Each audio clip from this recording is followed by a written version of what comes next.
विष्णु गुरुर्देवो महेश्वर गुरुर्साक्षात् परम ब्रह्म तस्मै श्री गुरुवे नमः। तस्मै श्री गुरुवे नमः।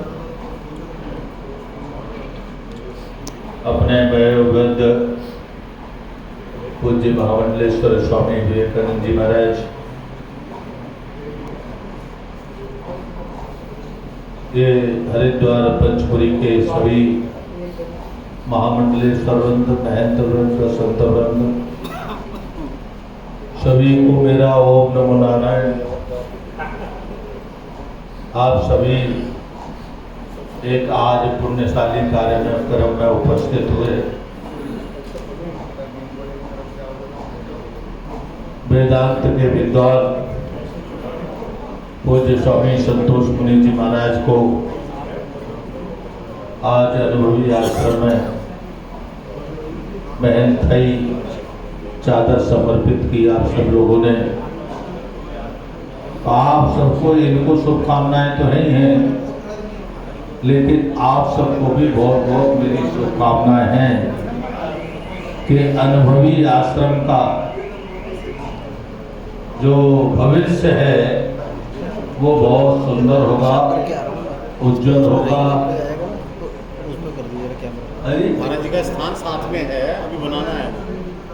अच्छा, इसके लिए इसके लिए कोई बात नहीं, इसके लिए मान लेते हैं हम आपसे। गुरु सर्वानंद दक्षिण आश्रम। अच्छा, गुरु सर्वानंद दक्षिण मुनि आश्रम, कश्यप मुनि आश्रम, सतीश मुनि आश्रम। वो केस जीत गए हैं, बराबर में ही है। बिल्कुल साथ में। मंगल आश्रम के चलो, उसकी तो महंताई चादर है। हाँ। और भाई अनुभवी आश्रम को देखने का काम भी नहीं करना पड़ेगा जब इसमें करा गया है तो।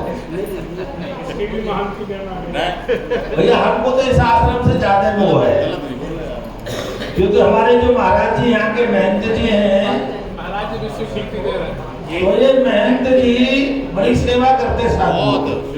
ये महंत जी भी उसके ट्रस्टी हैं। और ये मेरा व्यक्तिगत अनुभव है। 4-5 महीने मेरे ऐसे थे जो मुझे कुछ करना नहीं था, लोगों की सेवा देना था। तो हमारे महंत जी हमारी बहुत सेवा करते थे। उदाहरण के लिए हम सोहम आश्रम में रहते थे, गाड़ी यहाँ खड़ी करनी पड़ती थी। तो रात को भी गाड़ी, हमको देर से आने की आदत है, हमको कोई 11 बजे 10 बजे। लेकिन आप जो ऐसे उदार महात्मा हैं, ये कभी इनके चेहरे पे मैंने शिकन नहीं देखी। भले मैं इनसे हंसी मजाक कर लेता हूँ, अलग बात है, लेकिन महात्मा बहुत अच्छे हैं। भगवान इनको लंबू आयु दे और सैकड़ों की समाधि लगाने के बाद इनका नंबर आए, ऐसी मेरी शुभकामना है।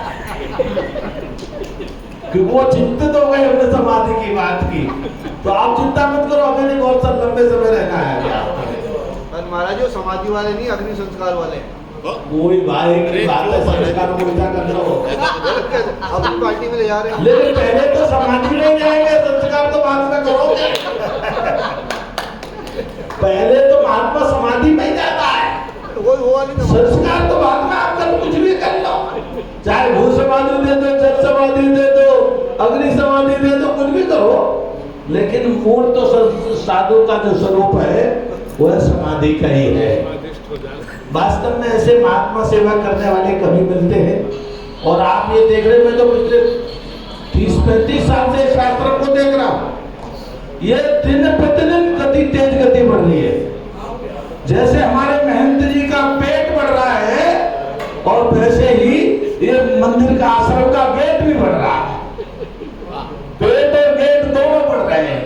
तो इनका आशीर्वाद मिला है संतोष मुनि जी को, तो संतोष मुनि जी भी दिन और रात खूब प्रगति करेंगे, ऐसी मेरी इनको शुभकामना है। और ये विद्वान तो है ही हैं, और मेरे तो बड़े प्रिय है।